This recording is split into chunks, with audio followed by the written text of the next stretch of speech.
మంత్రి కాకాని గోవర్ధన్ రెడ్డి అజ్ఞాతంలోకి వెళ్లిపోయారు. అక్రమ మైనింగ్ కేసులో A4 గా ఉన్న అతను విచారణకు హాజరు కావాలని పోలీసులు గత 2 రోజుల క్రితం నోటీసులు ఇచ్చారు. అయితే నిన్న పోలీసుల ముందుకు రాకపోవడంతో హైదరాబాద్ వచ్చిన పోలీసులు నగరంలోని ఆయన నివాసంలో నోటీసులు అంటించారు. ఈ రోజు ఆయన విచారణకు హాజరు కావాల్సి ఉంది.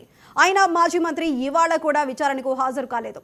ప్రస్తుతం పొదలకూరులోని ఇంటి వద్ద పోలీసులు ఉన్నారు. కాకాని విచారణకు హాజరు కాకపోతే తదుపరి చర్యలకు పోలీసులు సిద్ధమవుతున్నట్లు తెలుస్తోంది. ఇక ఇదే విషయానికి సంబంధించి మరింత సమాచారం మా ప్రతినిధి మురళీకృష్ణ అందిస్తారు. అక్రమ మైనింగ్ కేసులో మాజీ మంత్రి కాకాని గోవర్ధన్ రెడ్డి ఇవాళ నెల్లూరు రూరల్ డీఎస్పీ కార్యాలయంలో విచారణకు హాజరు కావాల్సి ఉంది. అయితే ఆయన హాజరు కాలేదు. ప్రస్తుతం అయితే ఒక హడావుడి వాతావరణం నెల్లూరు రూరల్ కార్యాలయం వద్ద కూడా కనిపించింది. అయితే మంత్రి ఎవరైతే మాజీ మంత్రి కాకాని గోవర్ధన్ రెడ్డి మాత్రం ఇవాళ హాజరు కావాల్సినటువంటి విచారణకు ఆయన హాజరు కాలేదు. నిన్న ఉదయం 11 గంటలకు ఇటు విచారణకు హాజరు కావాలని చెప్పి పోలీసులు ఆయన నివాసానికి మొన్న నోటీసులు కూడా అందజేశారు. అయితే నిన్న జరగాల్సినటువంటి విచారణకు మాజీ మంత్రి కాకాని గోవర్ధన్ రెడ్డి హాజరు కాకపోవడంతో ఒక్కసారిగా నెల్లూరుకి సంబంధించినటువంటి పొదలకూరు పోలీసులు హైదరాబాద్కు వెళ్ళి హైదరాబాద్లో ఆయన ఉన్నటువంటి నివాసం వద్ద ఇవాళ ఉదయం మరోసారి విచారణకు హాజరు కావాలని చెప్పి నోటీసులను కూడా అందజేసి అక్కడ నుంచి తిరిగి వచ్చారు. అయితే ఇవాళ నెల్లూరు రూరల్ డీఎస్పీ కార్యాలయానికి మాజీ మంత్రి కాకాని గోవర్ధన్ రెడ్డి హాజరు కావాల్సి ఉంది. అయితే ఆయన రాకపోవడంతో ఈ అంశం ఉత్కంఠతగా అయితే మారిందని చెప్పుకోవచ్చు. ప్రస్తుతం హైకోర్టులో అయితే కేసులు నడుస్తున్నాయి. ఏదైతే ఇప్పటికే మాజీ మంత్రి కాకాని గోవర్ధన్ రెడ్డి పైన దాదాపు 7 కేసులు నమోదయ్యాయి. వాటిలో 6 కేసుల్లో క్వాష్ పిటిషన్ కోసం ఆయన హైకోర్టును ఆశ్రయించారు. 7వ కేసు అయినటువంటి అక్రమ మైనింగ్లో ముందస్తు బెయిల్ కోసం కూడా హైకోర్టులో ఆశ్రయించున్నారు. ఇవాళ దానిపైన విచారణ కూడా జరగబోతోంది. ఈ నేపథ్యంలో మాజీ మంత్రి కాకాని ఎలాంటి నిర్ణయం తీసుకుంటారనేది మాత్రం ఒక చర్చగా అయితే మారిందని చెప్పుకోవచ్చు. ఇప్పటికే ఒక్కసారి కేసు వివరాలకు కనుక వస్తే వైఎస్ఆర్ కాంగ్రెస్ పార్టీ పూర్తిగా కూడా అధికారం కోల్పోయాక కూటమి ప్రభుత్వం అధికారంలోకి వచ్చినప్పటి నుంచి మాజీ మంత్రి కాకాని పైన దాదాపు 6 కేసుల వరకు కూడా నమోదయ్యాయి.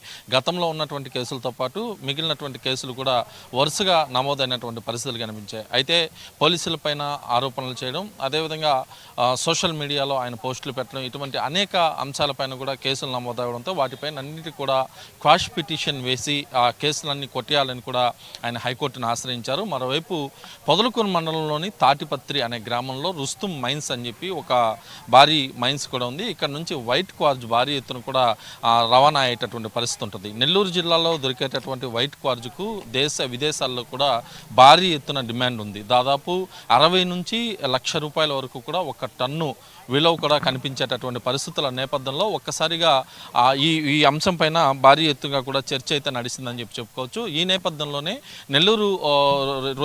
నెల్లూరు జిల్లా నుంచి భారీ ఎత్తున ఈ మైన్స్కి సంబంధించి దేశ విదేశాలకు కూడా ఎగుమతులు జరిగిందని చెప్పి కేసులు అయితే నమోదయ్యాయి. ఆ కేసుల్లో A4 నిందితుడిగా ఎవరైతే మాజీ మంత్రి కాకాని గోవర్ధన్ రెడ్డి పేరును కూడా చేర్చారు. అయితే ఈ క్రమంలో ఒక ఇద్దరు మాత్రం ఎవరైతే 7 మందిలో దాదాపు 2 మాత్రం ముందస్తు బెయిల్కు అప్లై చేసుకొని ముందస్తు బెయిల్ కూడా తీసుకొని బయటకు వచ్చారు. మరోవైపు మాజీ మంత్రి కాకాని గోవర్ధన్ రెడ్డి మాత్రం ముందస్తు బెయిల్కి అనుమతి కోరినప్పటికీ ఇవాళ అది విచారణకు వచ్చే అవకాశం కనిపిస్తుంది. దాదాపు 250 కోట్లకు పైగా కూడా అవినీతి జరిగిందంటూ ఎవరైతే పొదలకూరుకి సంబంధించినటువంటి కొంతమంది కేసులు కూడా పెట్టినటువంటి పరిస్థితి. ఏదేమైనప్పటికీ ఈ అంశం పైన మాత్రం ప్రస్తుతం ఉత్కంఠ వాతావరణం అయితే నెల్లూరులో కొనసాగుతుందని చెప్పుకోవచ్చు.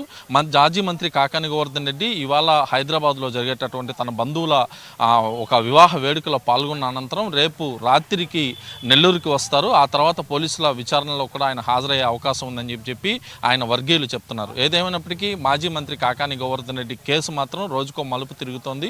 దాదాపు వారం రోజుల నుంచి ఏ రోజుకి ఆ రోజు పోలీసులు ఆయన పైన కేసులు నమోదు చేసి అరెస్టు చేస్తారనే వదంతులు అయితే నెల్లూరు జిల్లా వ్యాప్తంగా కనిపిస్తున్నాయి. ఏదేమైనప్పటికీ మాజీ మంత్రి కాకాని గోవర్ధన్ రెడ్డి కేసు మాత్రం రోజుకో మలుపు తిరుగుతోంది. ఇది కాకాని గోవర్ధన్ రెడ్డి కేసులో తాజా పరిస్థితి. వీడియో జర్నలిస్ట్ జోషితో కలిసి మురళీకృష్ణ, 99 టీవీ, నెల్లూరు నుంచి.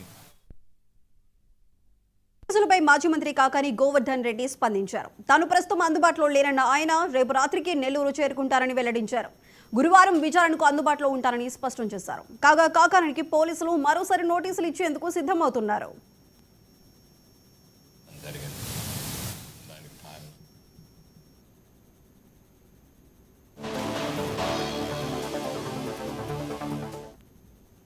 నోటీసులపై మాజీ మంత్రి కాకాని గోవర్ధన్ రెడ్డి స్పందించారు. తాను ప్రస్తుతం అందుబాటులో లేనన్న ఆయన రేపు రాత్రికి నెల్లూరు చేరుకుంటానని వెల్లడించారు.